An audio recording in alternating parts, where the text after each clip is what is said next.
All right, let's double check that this works here. Just had a little bit of technical problems, so I'm just gonna double check if you are here live. Can you double check that you can hear my guitar and my voice? Let me just check. So you could let me know in the chat if you could hear that. I'm gonna double check on the browser here, and this is the first time that I had to use this software here, so please forgive me for the delay. But this is definitely an important broadcast today. So please let me know if you can hear that. I think this is working, which is definitely a good thing. Let me just quickly test here. And there I am. See, this is okay. Yeah, I think that we're good to go. Okay, and let me know in the chat if you could see and hear me clearly.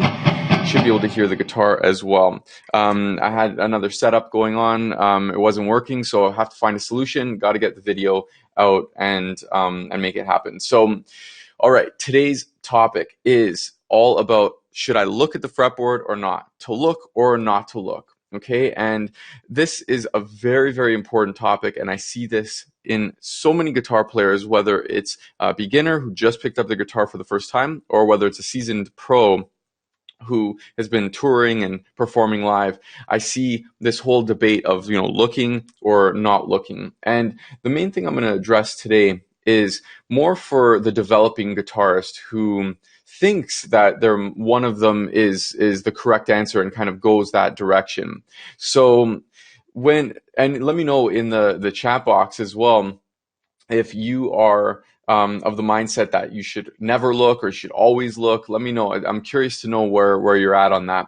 Now, with looking, okay, so let's talk about the pros and cons of looking at the guitar, at the fretboard, okay? Because I think the fear is that if you look, then you're always going to have to look. You become dependent on looking, okay? So if you're looking at the fretboard, then that means that you can never not look at the fretboard because you're training yourself to become dependent. And that's absolutely not the case. I'm going to bust that myth right now because that's absolutely not the case. Okay.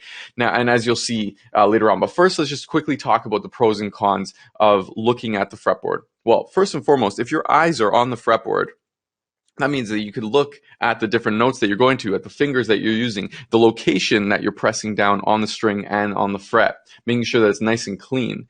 If you don't look, then anything could happen, really. You could miss the string, you could miss the fret, and you could use the wrong finger even though it's your finger and you're controlling it. You can be using one finger and not use the other. Like, so for example, sometimes I'm coaching a student whom I explicitly say, all right, so let's use the middle finger on the fifth fret of the sixth string. And when they play, they're not even looking. They're looking away. And so that might end up being the index finger on the sixth fret. And it might be a different finger and a different fret. And sometimes they don't even play it cleanly. And then there's even the whole discussion of the string that you play, that maybe if I say, okay, let's play the fifth string, then they might play the fourth string. And the whole thing could be remedied by just looking at the hands. So definitely, and this, just even if you've watched a video of yourself, like you recorded a video of yourself playing guitar, were you going like this, where you're like, or were you like this, where you're staring off into the distance, or are you maybe looking somewhere else, like maybe you're looking down, or maybe you're looking at your strumming hand? Either way, if you're looking at your fretting hand or your strumming hand, that's good. If you're looking away, then, and especially if you just started learning the song, that, in my opinion, is not good. Okay. And I'm curious to know do you catch yourself? Do you like, oh yeah, man, I always play looking away, or I always play looking at the guitar? I'm curious to know whether or not you look or if you don't look. But again, the pro is that you can actually see what's going on, especially for when there's a big jump. So for example, let's say you're playing a G chord here, and then you have to go up to the 10th fret with the same shape. Well, if you look at the 10th fret before you get there, then it's definitely going to be, the chances of you playing it accurately are going to go way up, rather than if you weren't looking. And let's see if I could get it. I mean, I know this fretboard, but I mean, it's also early in the morning and I might not get it. Okay, I got it. I don't feel that confident about that switch there. If I was playing live, I'd probably go like this. I'd be playing, and then I'd look at the 10th fret, and right as I confirm that I made it to the 10th fret, because when I look down for that split second, I'm going to confirm that I made it to the 10th fret. Once I confirm, then I could look back up if I know that chord's going to last a little while.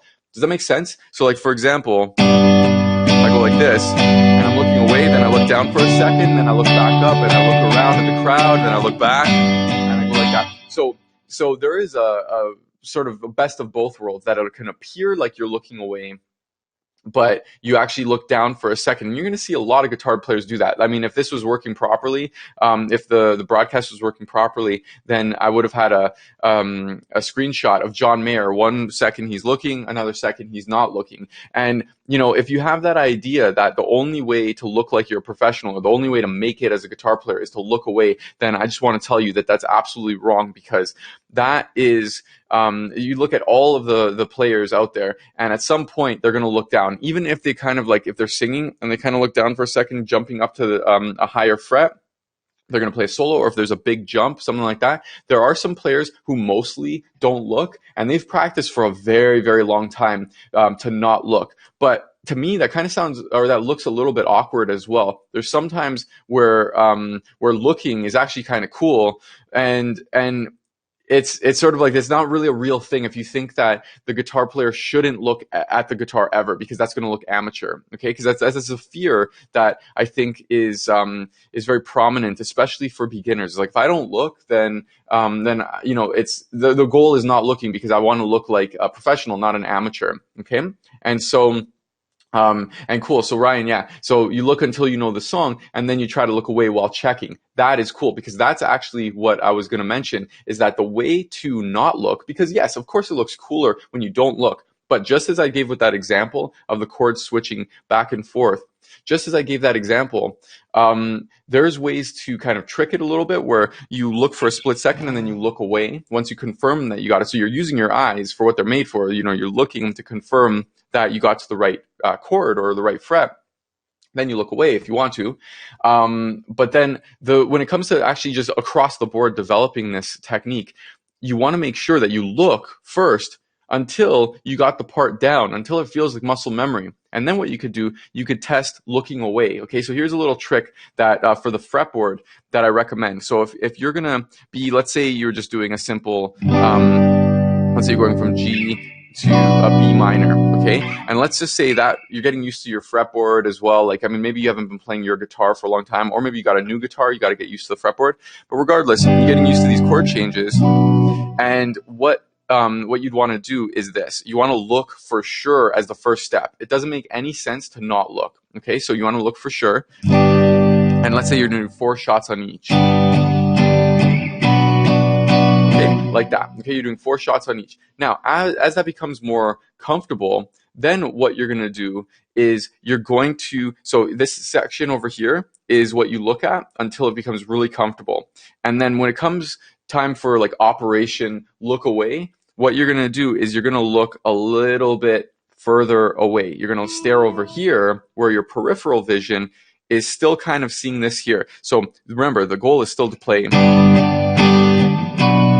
But now, instead of your vision being here, that's where the target is. So now what you're going to do is you're going to look over here. So you stare here.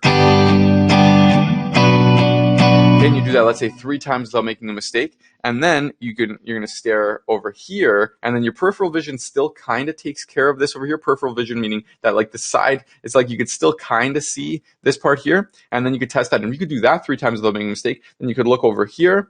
And which is going to be helpful anyway when you look over here, because it's going to help your, if you're working on a strumming pattern or a complex picking pattern, that means that you could do whatever you need to do on the chord hand automatically, and then you can monitor what's happening on the strumming hand or the picking hand. So you look over here, and sometimes if you need to glance over, that's cool, but okay, let me give this a shot here. So I got that. But you have to gauge how comfortable or confident you feel. And once you get to the picking hand and the strumming hand, then what you could do, then you could look away and try that 3 times without making a mistake, because there you're not going to really have that peripheral vision. Just remember that, yes, you could train yourself to look away. One, it's probably going to take a lot longer. So don't ever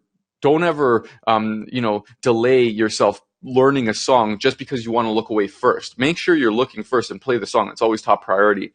But in order to look away, you can use that process that I just showed you where you use the peripheral vision, okay, and you just look away a little bit at a time down the track and then to the strumming hand and then away. That's the last step. So you could do that. And just know that even with that, you could still look every once in a while, and I encourage you to look every once in a while. I don't think that it makes any sense for you to really try to be precious about looking away when you might make mistakes. That sounds amateur if you make mistakes, and try to force yourself to look away just because you think that that's going to be better. Trust me. Professional players, like, I mean, I've performed in front of thousands and thousands of people. One show, 60,000 people playing with my childhood heroes on TV. So playing with Our Lady Peace on TV, okay, in front of 60,000 people live and millions of people on TV. And I still looked down at certain parts because I didn't want to make any mistakes. I didn't look down. I wasn't glued to my fretboard. But even if I was, who cares? Looking down at the fretboard on the important parts, so important. I can't tell you enough how important that is. So first, make sure to look. Always look. Okay. Then if you want to start making your exit strategy, then you can gradually look away like I showed you. And then third, if you, even when you're not looking, just you can glance down for a second at your destination fret. Once you make it there and you confirm you make it there, then you could look up as well. Because then a lot of times you could feel your way around the fretboard, especially if it's one finger per fret. But definitely when it comes to look or not to look, I always, I look. And then if I want to, if it's something that I feel like it's a benefit for me not to look, then I'll start making my exit strategy, and I'll do that the way that I outlined. So hopefully that's helpful for you. Definitely watch this again. If you came into the middle of the video or the stream, definitely watch it again. And for sure, if you want to learn songs faster without as much with less practice, playing more, less practice. I mean, just like my book. Practice less, play more, conveniently enough. If you want to learn songs with less practice, definitely check out playfromday1.com. You can click the link in the chat. I'll actually type that over here. You can check that out. And if you want me to coach you to victory and help you with stuff like this, with looking at the fretboard or just getting the results, getting that into muscle memory, learning songs faster, then definitely check that out. Add your name to the waiting list, and then we will have a discussion about getting you into the program. All right. So that is to look or not to look when it comes to the fretboard. I highly recommend looking. Hopefully you enjoyed this tip, and I'll see you in the next one. Take care.